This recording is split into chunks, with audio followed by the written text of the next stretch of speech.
Hello and welcome back to our brighter minds YouTube channel. So आज के episode में हम इंडिया के लॉन्गर टर्म विजन्स की बातें करेंगे कि इंडिया का क्या जो आउटलुक है फॉर लॉन्गर टर्म, क्या इंडिया अपने स्ट्रेटजिकली किस तरफ मूव कर रहा है और किस तरफ अपनी इकोनॉमी को 5 ट्रिलियन इकोनॉमी बनाने की तरफ क्या मूव्स हैं इंडिया के, उसके ऊपर डिस्कस करेंगे। जैसा कि हमने स्टेट्समेंट देखे थे, जो चीफ इकोनॉमिक एडवाइज़र हैं और भी जो गवर्नमेंट सोर्सेज हैं उनके थ्रू जो इंडिया का अपना टारगेट है वो 5 ट्रिलियन इकोनॉमी का 26-27 का टारगेट है 2026-27 में उसको अचीव करने का।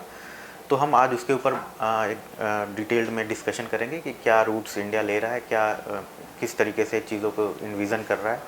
तो आज की जो डिटेल्ड उसके ऊपर डिस्कशन करने से पहले एक मार्केट का थोड़ा सा बैकग्राउंड के बारे में समझ लेते हैं, उसके बाद फिर हम उस इशू पे फर्दर डिस्कस करेंगे। तो सबसे पहले तो हम सभी जानते हैं कि जो अभी जो सबसे इम्पॉर्टेंट और बर्निंग टॉपिक है वो इन्फ्लेशन है। इन्फ्लेशन जो है वो पूरे ऑल अक्रॉस द वर्ल्ड काफ़ी ज़्यादा ट्रबलसम हो रखा है और जो मेजर पूरी जो मार्केट्स है जिस फिगर को ट्रैक कर रही है वो यूएस का इन्फ्लेशन है और उसके सब्सिक्वेंटली जो एक इफ़ेक्ट है इंटरेस्ट रेट का उसके ऊपर सबकी नज़र है। तो अगर इंटरेस्ट रेट की बात करें तो यूएस में जैसे कल फेड के जो डेली हैं उनका भी एक स्टेटमेंट आया कि 3% तक का मतलब जो राइज़ है वो देख रहे हैं। देन उसके बाद में भी कि वो सॉफ्टनिंग वहाँ से स्टार्ट हो या उस पाथ पे जाएं। और दूसरी जो चीज़ है वो ये है कि उनका मानना है कि इन्फ्लेशन भी थोड़ा सा जो नए जो आ रहे हैं वहाँ से फिगर्स वगैरह न्यू फिगर्स जो भी उनको लग रहा है उससे इन्फ्लेशन उनको सॉफ्टनिंग की तरफ दिख रही है। तो एक पॉजिटिव साइन है पिकिंग आउट की। अगर इसके पहले देखें तो फेड के जो बुलार्ड हैं सेंट लुइस फेड के, उनका भी स्टेटमेंट था कि 3.5% का जो है इंटरेस्ट रेट जब हो जाएगा यूएस का, उसके बाद वो इन्फ्लेशन के चीज़ों को थोड़ा नॉर्मलाइज और रेट कट की तरफ देखेंगे। ऑलरेडी हम सब जानते हैं कि 1.50 पे अभी यूएस का इंटरेस्ट रेट है और जो जुलाई 27 में मीट होगी मोस्ट प्रोबेबली 75 बिप्स की होगी, बिकॉज ऑल्दो मार्केट जो है 100 बिप्स की भी प्रोबेबिलिटी असाइन कर रहा है, बट जितने भी जैसे वॉल स्ट्रीट जर्नल या जितने भी हिंट्स आ रहे हैं वहाँ के गवर्नर से, डिफरेंट जो स्टेट्स के गवर्नर हैं वहाँ फेड के, वहाँ से जो हिंट्स आ रहे हैं वो 75 बिप्स का आ रहा है। तो मोस्ट प्रोबेबली जुलाई के मीट में 75 बिप्स का होगा। देन सितंबर की मीट होएगी वहाँ पे भी 50 बिप्स का होगा, तो तकरीबन 1.25 बिप्स का हाइक हो जाएगा और 1.5 पे ऑलरेडी हैं। तो मोस्ट प्रोबेबली हम सितंबर के बाद चीज़ें जो हैं बहुत स्लोली मूव करें ऑन इंटरेस्ट रेट, शायद उतनी एग्रेसिव मूव ना हो। तो वो एक रिलीफ फैक्टर है कि मार्केट के लिए एक जो चीज़ें हैं वो क्लियर हो रही हैं दिसंबर के अराउंड तक की। तो वहाँ वो एक इशू कहीं ना कहीं ग्लोबल मार्केट को एक रिलीफ देगी। उस ये एक उसके ऊपर ओवरव्यू था। बाकी आज के टॉपिक पे हम चलते हैं। आज का टॉपिक जो है हमारा वो फ्री ट्रेड एग्रीमेंट पे है, बिकॉज़ इंडिया जो है बहुत सारी कंट्रीज़ के साथ अपने ट्रेड को डेवलप करने के लिए, अपनी चीज़ें ठीक करने के लिए उसके ऊपर काम कर रही है। तो सबसे पहले देखें तो हम सभी जानते हैं कि ऑस्ट्रेलिया के साथ इंडिया ने एफटीए साइन करा है, काफ़ी आगे उसके अंदर चले गए हैं। हम सभी जानते हैं कि 18 बिलियन का ट्रेड ऑस्ट्रेलिया के साथ इंडिया का होता है और इंडिया उनका 6 सबसे बड़ा ट्रेड पार्टनर है इन टर्म्स ऑफ एक्सपोर्ट। तो वहाँ पे ऑस्ट्रेलिया ने बहुत सारी चीज़ों को कवर किया है फ्री ट्रेड एग्रीमेंट के अंदर में। मोस्टली आईटी सर्विसेज हैं वहाँ पे, एडुकेशंस है, कोल है, ये सारी चीज़ें जो हैं, पेट्रोकेमिकल है, ये उसके अंदर कवर्ड है।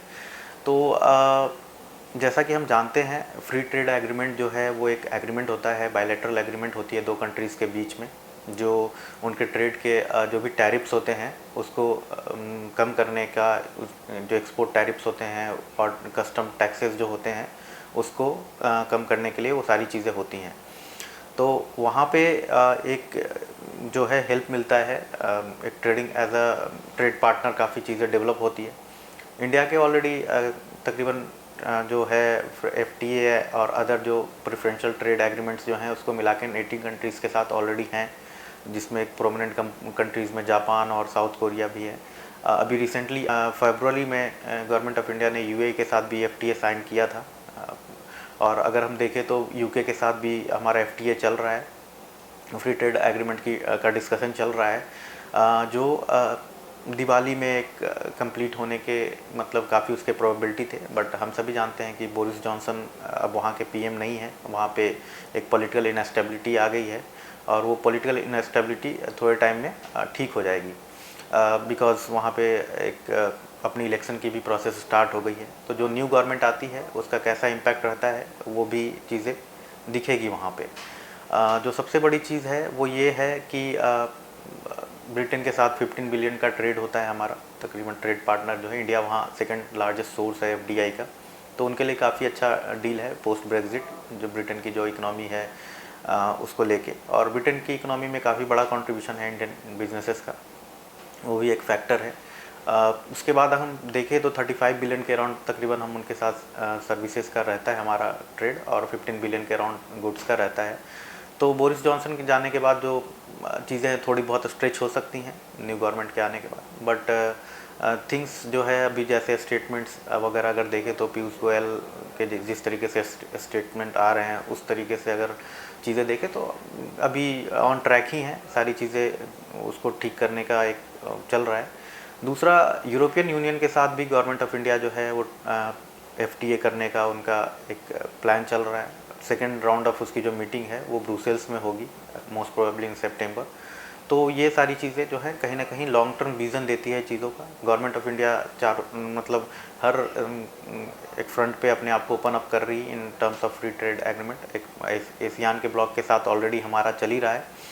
तो इस तरीके से कहीं ना कहीं इंडिया के इकोनॉमी को, इंडिया के ट्रेड को बहुत हेल्प मिलेगा। और अगर लॉन्ग टर्म के पॉइंट ऑफ व्यू से देखें, लॉन्ग टर्म विज़न के पॉइंट ऑफ व्यू से देखें, तो इंडिया जो है वो काफ़ी अच्छा ग्रोथ पाथ पे जा सकता है। काफ़ी अच्छी ट्रेड की अपॉर्चुनिटी ओपन अप हो सकती हैं। बेसिकली डोमेस्टिक कंपनीज़ को प्रोटेक्ट करने का एक मेथड होता है कि बाहर की टैरिफ्स और उनसे बहुत ज़्यादा प्रेशर ना पड़े, तो वो भी एक चीज़ हेल्प आउट करेंगी ओवरऑल इंडिया को, एक जो अपना विज़न है $5 ट्रिलियन का उसको अचीव करने के लिए। आज के लिए हमारी तरफ से जो वीडियो थी इतना ही था। Thank you.